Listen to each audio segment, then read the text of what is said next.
going on, everyone? Adam Gelman here, making another video for Wrestling Trading Cards Network.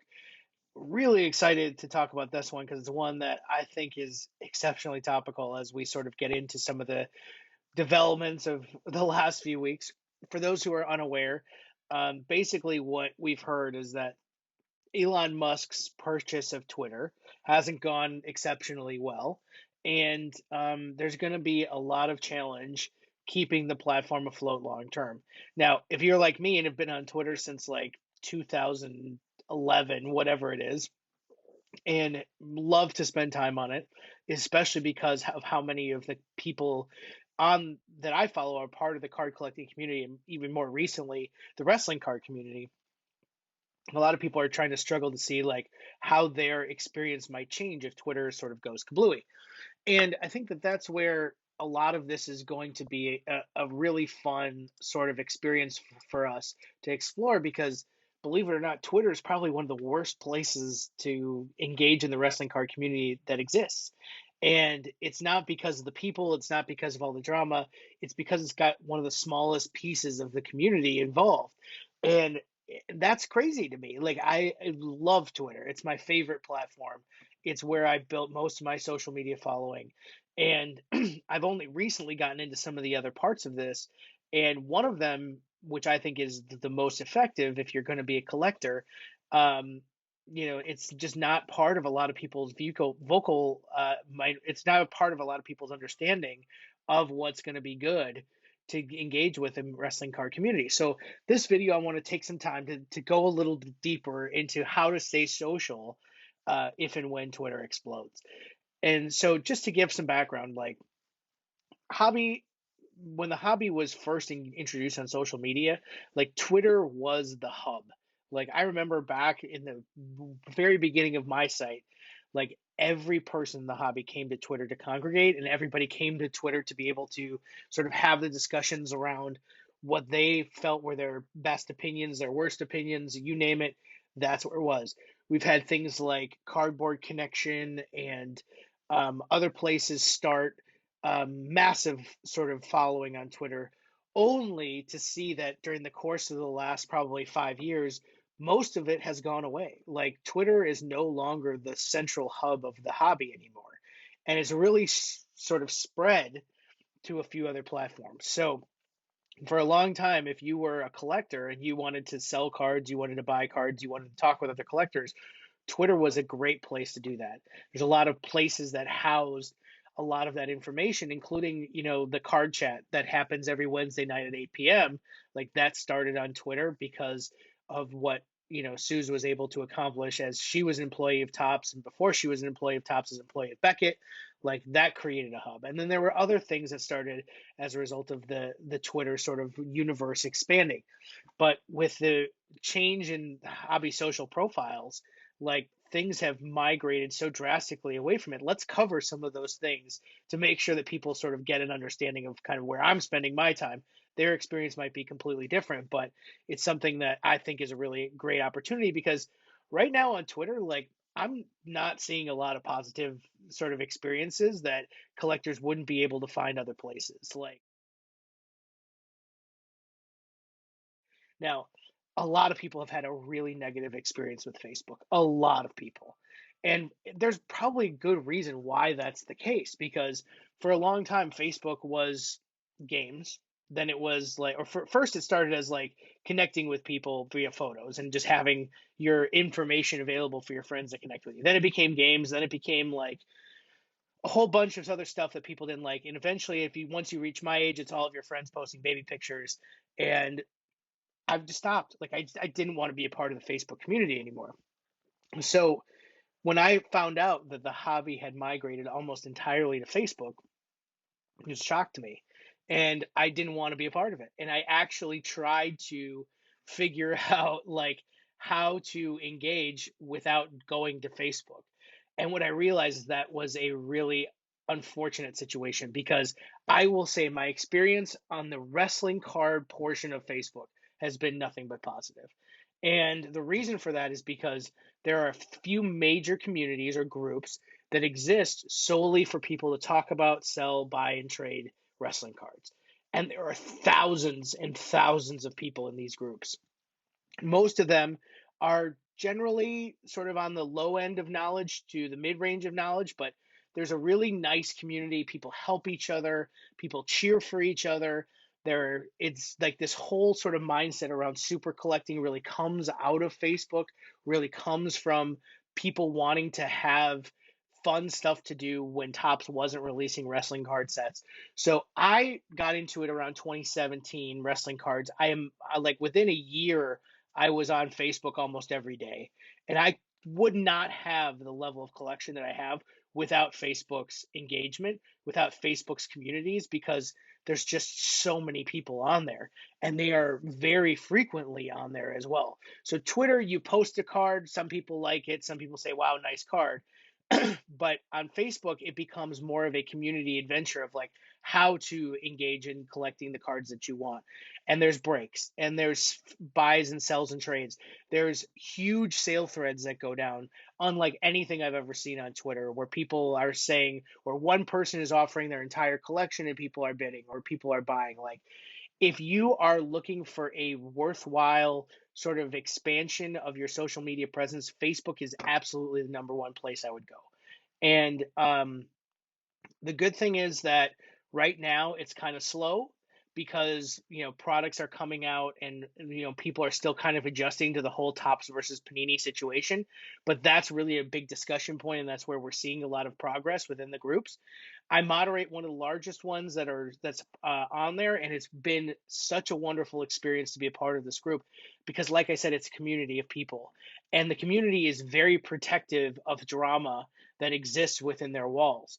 And unlike Twitter, where drama can run rampant and people can be assholes without any repudiation, like Facebook, people actively try to keep it a community and try to keep it a very positive experience for their members. And I cannot tell you how awesome that is. Um, so as you're sort of saying, well, what's the number one place I need to go?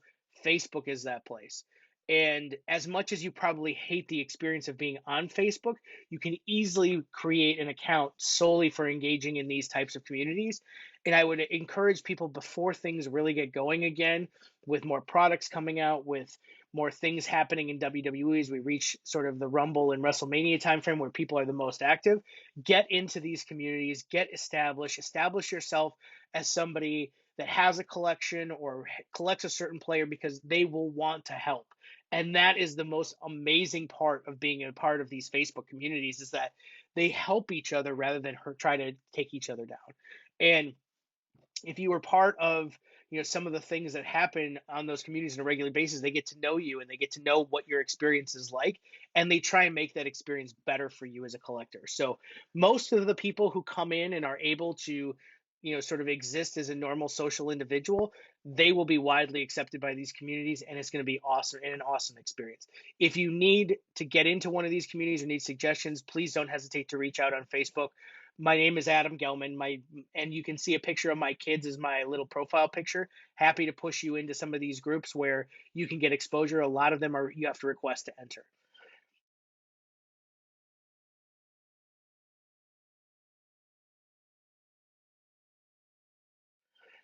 The next place I have really come to enjoy is Instagram. And if you've been part of the greater hobby in the last 3 to 4 years, Instagram has exploded across sports cards because the format of Instagram is pictures, and card people usually exist in one plane, and that is showing off my collection.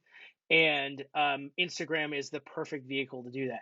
What's great about Instagram is that the community aspect of it is built around praising other people and giving likes to people, sharing their cards on your stories. So it becomes very cheerleading in a lot of ways to be able to engage with people in a way that is positive and can really change the experience for people who maybe don't have as much of an experience on other social platforms that has much positivity associated with it.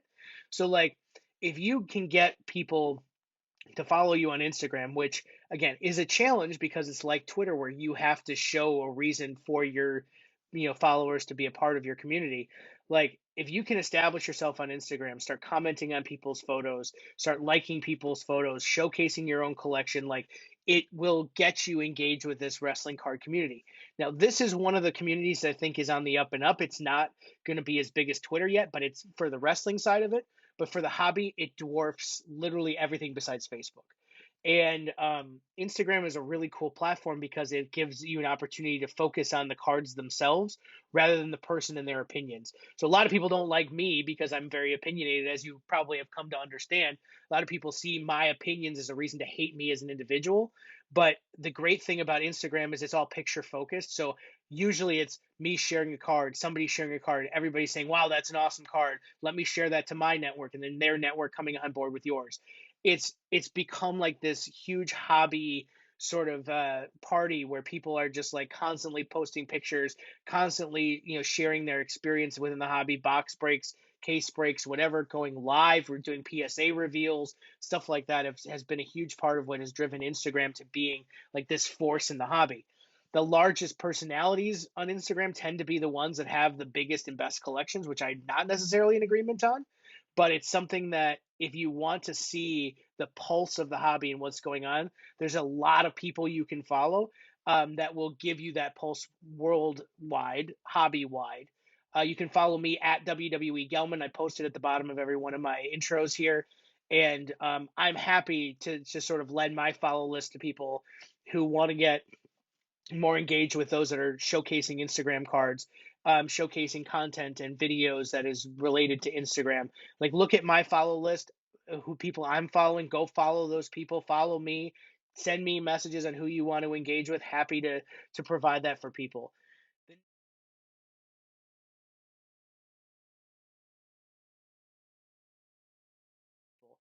The next sort of experience that most people have is on message boards. So if you're not part of a hobby message board, they've really kind of died off in the last couple of years, but it's still very fun to see the way people engage. So the main one originally was Beckett. So back in 2005, 6, and 7, Beckett had the largest hobby community of anybody because Twitter wasn't a thing yet. Um, Facebook hadn't really established itself as the hobby's hub, and Instagram hadn't even been created yet. So Beckett had just tons of people that would come in and just post, post, post, post, post. There was thousands of people there. Even though the hobby was kind of like going like this, Beckett's was going like this. Then Beckett made a terrible decision to sort of change their software and move to a different platform, and it literally killed the hobby's biggest hub. And everybody tended to move over to message boards on like blowoutcards.com, where Blowout, the dealer, had a place where people could talk and have discussions around the hobby. And for years, Blowout became the largest hobby hub for discussion, even other than Twitter. And that's where the whole sort of Blowout detective agency sort of came into play, where people would go on Blowout with an immense amount of hobby knowledge, some with a desire to help others sort of make sense of scams and scandals within the hobby. Blowout also offers a huge box and case break forum. So there were people who were going on there ripping a ton of product and posting the results on Blowout. Um, Now it's kind of been a little bit reduced because the hobby has migrated mostly to Instagram and Facebook. But from a wrestling card perspective, there are still a lot of people that post there and post their cases and their boxes, post stuff for buy and sell and trade. All of that stuff is great on Blowout. Additionally, you can go on stuff places like YouTube too. What we're watching right here, there's a lot of collectors that have posted box breaks and case breaks on YouTube. And YouTube continues to be a place where hobby content continues to have a lot of information available for it. And if you look at some of the largest people who post on YouTube, most of it is really informative content, or it's box and case break focused. So if you want to see how a product breaks, if you want to see how people are reacting to products, YouTube is a really good place to find sort of the post action hub.